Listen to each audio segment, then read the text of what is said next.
А впереди нас ждет знакомство со стадионом, который называют воротами в пустыню. Это стадион Ахмад бин Али.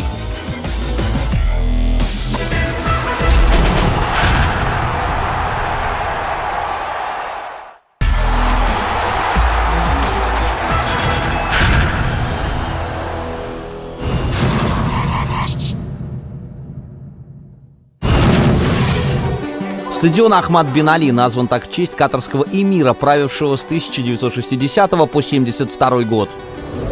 Его также называют Эр-Райян в честь муниципалитета к западу от Дохи.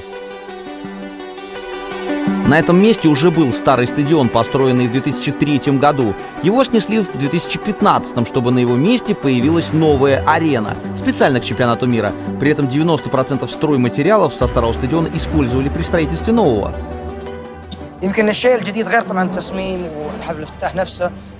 стадиона новый дизайн. Но действительно уникальным, мне кажется, акцент на устойчивости и экономии материала. Мы взяли 90% материалов со стадиона Эр-Райян. Это и бетонные блоки, и металлические конструкции. Мы используем их при строительстве нового стадиона и других проектов. Строительные работы начались в 2016 году и заняли 4 года. Дизайн арены напоминает о дюнах, отсылка к природе этих мест. Стадион уже прозвали воротами в пустыню. В результате появился стадион, который вмещает 40 тысяч зрителей. После турнира арену ждет новая перестройка, количество мест сократится вдвое.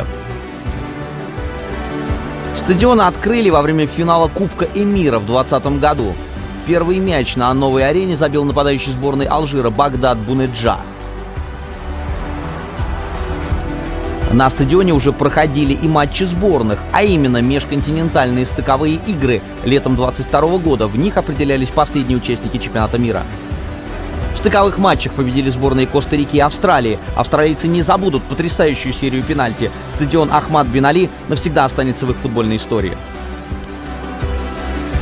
Во время чемпионата мира сборная Уэльса сыграет здесь все 3 своих групповых матча. Бельгийцы, одни из фаворитов, выступят на Ахмаде бин Али дважды.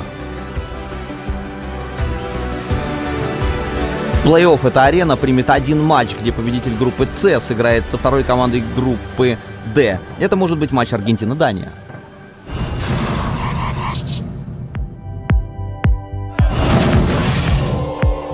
Каждый чемпионат мира – возможность сблизить футбольное сообщество.